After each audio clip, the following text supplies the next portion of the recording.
नमस्कार, आप देख रहे हैं द नेशनल फोल्डर और हम बात करेंगे मध्य प्रदेश में हुए उपचुनाव को लेकर। उपचुनाव में विजयपुर विधानसभा की सीट की बात कर ले, जहां भाजपा के प्रत्याशी और वर्तमान के पर्यावरण वन मंत्री रामनिवास रावत की करारी हार हुई है। रामनिवास रावत जो कि कांग्रेस पार्टी की सीट से 6 बार के विधायक रह चुके हैं। रामनिवास रावत ने दल बदल किया था और दल बदल करने के बाद भाजपा उन्होंने ज्वाइन की थी। इस बार उपचुनाव में उन्होंने प्रत्याशी के तौर पर चुनाव लड़ा, क्योंकि कोई भी राजनीतिक पार्टी का व्यक्ति जब वो विधायकी छोड़ता है तो ऐसा विधान नहीं माना जाता कि 6 महीने तक वो मंत्री रह सकता है।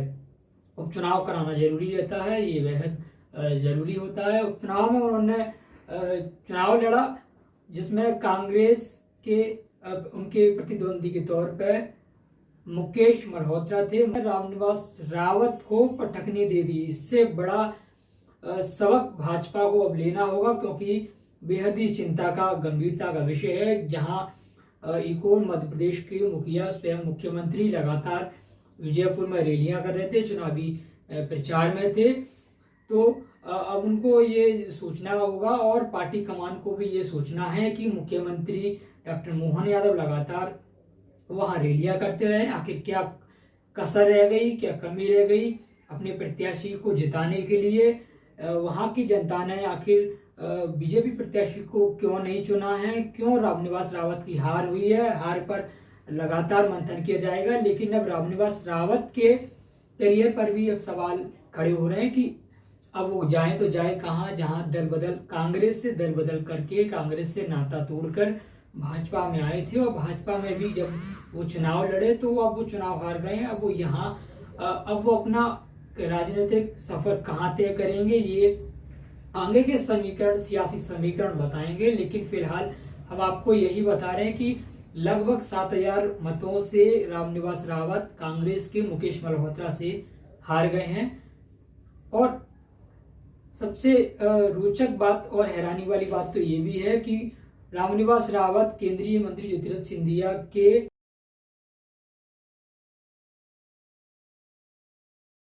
उनके पिताजी स्वर्गीय माधवराव सिंधिया की खास व्यक्ति रहे हैं, और राजनीति में अगर देखें तो वही उनको सक्रिय भूमिका में लेकर आए थे। लेकिन ज्योतिरादित्य सिंधिया के दल बदल यानी कि कांग्रेस से भाजपा में जाने के बाद साल 2020 में जब ज्योतिरादित्य सिंधिया कांग्रेस से भाजपा में गए तो रामनिवास रावत कांग्रेस में ही रुके रहे थे। ये भी मान सकते हैं कि उस समय से लगातार दूरियां बनती गई हैं, और अब फिलहाल वर्तमान में स्थितियां देखें तो रामनिवास रावत के पक्ष में ज्योतिरादित्य सिंधिया की जो रैलियां नहीं देखने को मिली, ये भी एक बड़ा मुद्दा हो सकता है। और भी तमाम मुद्दे हो सकते हैं। हार पर लगातार मंथन किया जाएगा। लेकिन वहीं मध्य प्रदेश की विधानसभा सीट बुधनी की बात करें, जहां से केंद्रीय मंत्री शिवराज सिंह चौहान अपना पहले जब वहां विधायक थे तो काफी वर्चस्व बना के रखते थे, लेकिन इस बार हालांकि भाजपा जीती है, लेकिन बहुत ही मामूली अंतर से बीजेपी ने वहां जीत हासिल की है। कांग्रेस वहां हार गई है, बीजेपी वहां जीती है। अब इस पर भी यही मंथन किया जाएगा कि मध्य प्रदेश के पूर्व मुख्यमंत्री शिवराज सिंह चौहान का सियासी गढ़ रहा, किसी समय काफी दबदबा रहा, वो मामूली वो विधानसभा सीट काफी मामूली अंतर से जीती जाती है। ये सोचने वाली बात है। ये पार्टी क्या निर्णय लेती है, पार्टी रामनिवास रावत के राजनीतिक सफर के बारे में क्या निर्णय लेगी, निर्णायक भूमिका में रहेगी, ये आगे के सियासी समीकरण और हलचलें बताएंगी, राजनीतिक हलचलें बताएंगी। फिलहाल आप क्या सोचते हैं, अपनी राय कमेंट बॉक्स में जरूर दें। नमस्कार।